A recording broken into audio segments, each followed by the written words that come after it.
مولانا عبدالعلیم صاحب اللہ ان کو خوش رکھے، میں نے 11 تاریخ کی کنکریاں مغرب کے وقت باری، ٹھیک ہے، پھر 12 تاریخ کی مغرب سے 1 گھنٹہ پہلے، دونوں ٹھیک ہیں، کیونکہ سارا دن جائز ہے، ساری رات جائز ہے۔ گردن کا مسح کرنا جو ہے صرف مسئلہ کے حنفی میں ہے، وہ کہتے ہیں کہ جہاں سر کا حکم ہے تو گردن بھی اسی میں شامل ہے، لیکن باقی ائمہ گردن کے مسح کو قائل نہیں ہے۔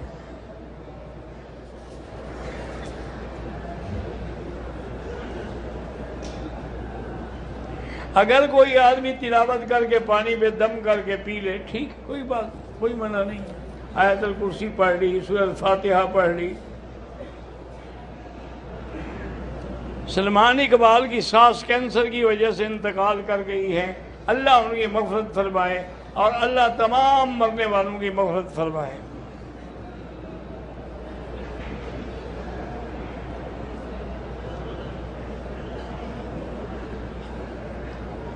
ایک حاجن نے طواف زیارت کے لیے گئی تو بالکل پاک تھی، حرم پہنچی تو معمولی سا داغ لگا، اس نے ماہواری کے دن بھی نہیں تھے، غسل کر کے طواف کے لیے چلی گئی، سائی کے بعد دوبارہ باتھ روم گئی تو چھوٹا سا داغ لگا تھا، واضح رہے کہ ماہواری روکنے کے لیے گولی بھی کھائی، اسی گولی کا تو بیٹی یہ عذاب ہوتا ہے کہ کبھی آئے گا، کبھی بند ہوگا، کبھی آئے گا، کبھی۔ بہرحال آپ کا طواف ہو گیا الحمدللہ، حج بھی ہو گیا، لیکن اگر آپ مکے میں ہیں تو ایک دفعہ پھر طواف دہرا دیں۔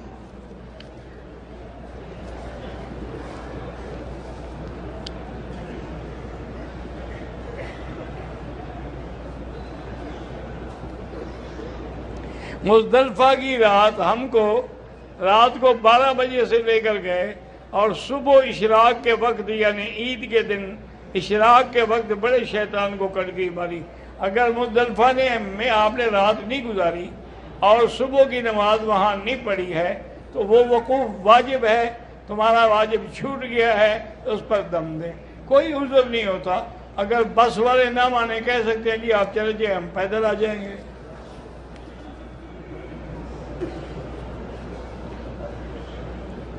کہتے ہیں جی کہ شیعہ حرم میں داخل نہیں ہو سکتے، اس دفعہ تو کافی حرم میں شیعہ آئے ہوئے تھے۔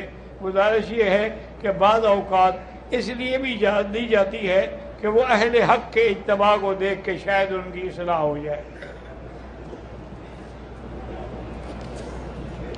یہاں آ کر وہ ہمارے اماموں کے پیچھے نماز پڑھتے ہیں نا، پھر پکے شیعہ تو نہ رہے۔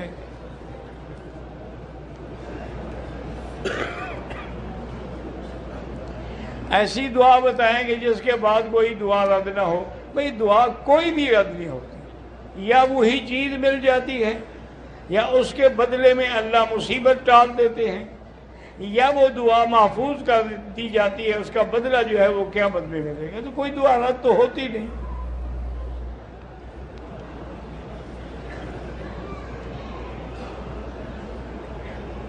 کہتے جی میدان عرفات کی رات مجھے احتلام ہو گیا تھا، غسل خانے میں غسل کیا، اوپر والی چادر نیچے اور نیچے والی اوپر پہنی، کوئی بات ٹھیک۔ انسان کے اپنے بس میں تو نہیں ہوتا کہ احتلام نہ ہو۔ طواف زیارت کے وقت اگر ہوا خارج ہو گئی، شک ہے، ایک دفعہ پھر طواف دہرا لو۔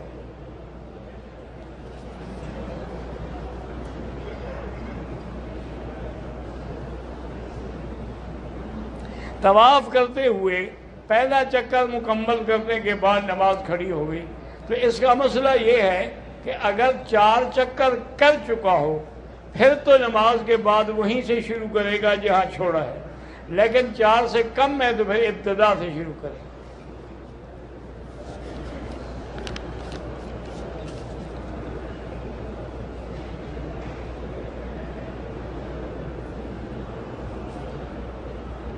ہم بغیر طواف وداع کے مدینہ شریف چلے گئے، واپس آئے، احرام باندھ کے عمرہ کیا، اب جب جائیں طواف وداع کر کے چلے جائیں اپنے ملک۔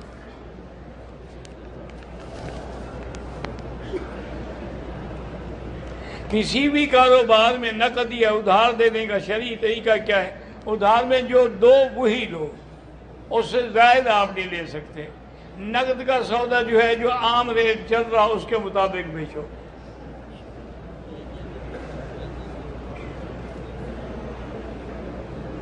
کہتے ہیں کہ بعض لوگ نقد میں 3000 پہ مثلا ایک چیز بیچی ہے، ادھار پہ اگر دیں تو پھر 3500 لیتے ہیں۔ بہتر ہے یہ کام نہ کریں، ایک قسم کا یہ بھی سود بن جاتا ہے۔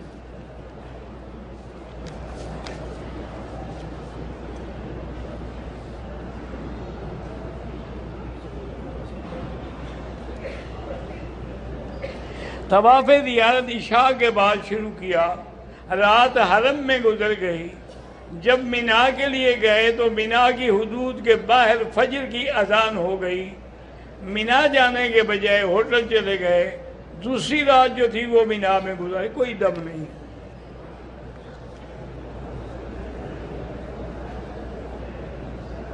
ہم ہوٹل کی نماز والی جگہ پر نماز ادا کرتے ہیں، اگر ان کے امام کے پیچھے پڑھتے ہیں تو پھر تو ان کے اوقات کے مطابق پڑھیں، اگر اپنی نماز علیحدہ پڑھتے ہیں تو پھر حنفی مسلک کے مطابق پڑھیں۔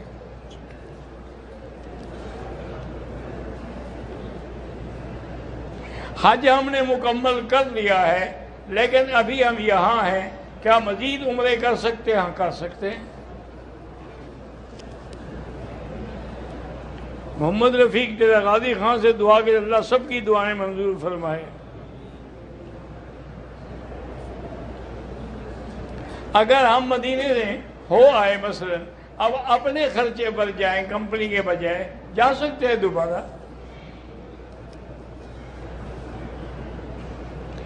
والدہ اور والد کا عمرہ کرنا چاہے تو سب کا الگ الگ، والد کے لیے علیحدہ، والدہ کے لیے علیحدہ۔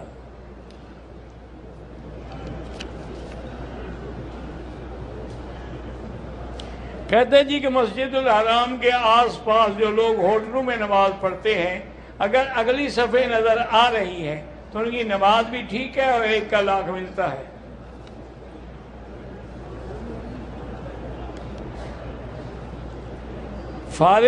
ہم جامعہ بن نوریہ سے فارغ ہیں، انشاءاللہ فارغ ٹائم میں مجھے ملیں تو میں انشاءاللہ اجازت حدیث دوں گا انشاءاللہ۔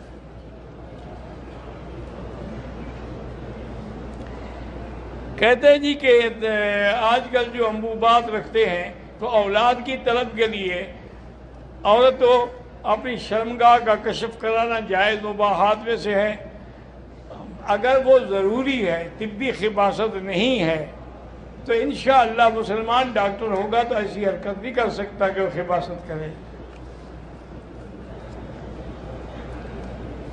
حضرت دوسری شادی کے لیے دعا کر دیں، اسباب بھی ہیں لیکن پہلے والی سے اسٹام پر اجازت بھی ہے، اللہ تبارک و تعالیٰ آسان کرے۔ تم میرے لیے دعا کرنا، اللہ میرے بھی آسان کرے۔ اللہ کے بندے جب اللہ کو منظور ہے ہو جائے گی بس۔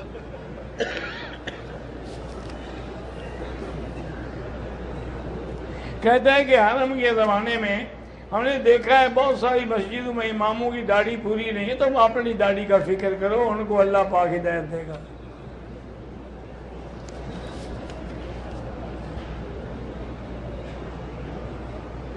ہمارے بعد ابھی حج کے بعد 15 دن ہیں، تو ہم طواف زیادہ کریں یا عمرہ زیادہ کریں؟ طواف زیادہ کرو، لیکن عمرہ بھی کر لیا۔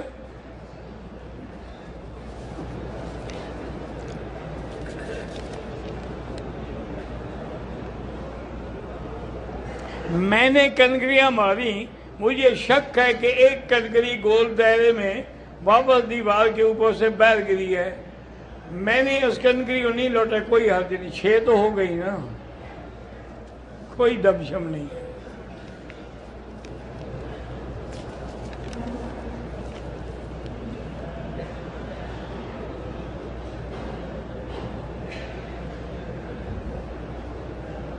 بہرحال اگر آپ کو طواف زیارت میں گیس وغیرہ کی وجہ سے شک ہے، دوبارہ ایک دفعہ طواف کر لو، دم شم کوئی نہیں ہے، کیونکہ آپ نے طواف تو کیا ہے، لیکن آپ کو شبہ ہے کہ شاید گیس کی وجہ سے میری گیس خارج ہو گئی ہو، وضو نہ رہا ہو۔ کہتے ہیں جی کہ نماز کے وقت مجھے جمائیاں آتی ہیں تو لا حول پڑھا کرو پہلے۔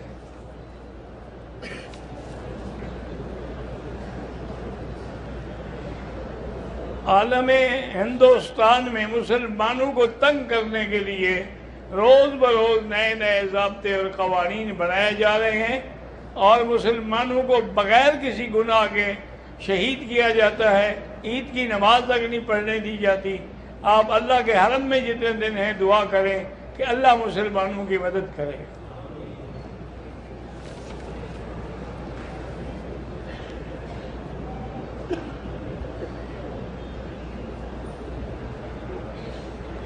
کہتے جی کہ میں ویسے حنفی مسلک پہ ہوں، ساری زندگی میں حنفی رہا، اب میں نے یہاں کوئی کتابیں پڑھی تو مجھے اچھی لگی، رفع یدین ہے یا جلسہ اس طرح آپ کو اچھی لگتی ہے کر لیں، کوئی فرق نہیں پڑے گا۔ ایک آدمی کے جانے سے حنفیت کوئی ختم تو نہیں ہو جائے گی، باقی ہے بے وقوفی والی بات۔ تم کیا سمجھ سکتے ہو؟ سمجھو علماء کے پاس بیٹھ کے۔